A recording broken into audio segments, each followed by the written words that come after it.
ला सबै फ्याँक्नु थाले त हौ मेमेले त मेमे किन सबै फ्याँक्नु भयो त हौ यो घर सफा गरेको नि माथि टाढ माथिको मैला धुलो मैलो एहे यहाँ हेर न यहाँ रहेछ नि हौ अन्त उहिलेको यो पिप्सिङ चाहिँ यहाँ चाहिँ थोरै त कहाँ रहेछ र हो पिप्सिङ खोजेको थियो अस्ति पिप्सिङ खोजेको यहाँ हेर हजारवटा पिप्सिङ रहेछ आम्मामामामामामामा अब यो के गर्नु हौ यत्रो हेर म लान्छु 4टा जस्तो म लान्छु ल 4टा मेमे के को 4वटा हो लैजान हौ 30-35वटा लैजान अन्त यो त्यहाँ रहेछ है सबै टाढमाथि राखेको रहेछ नि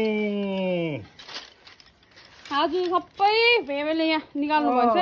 सफा गरेको नि हो हेर यो त अब यो त मनी भएर बसेको रहेछ नि त हौ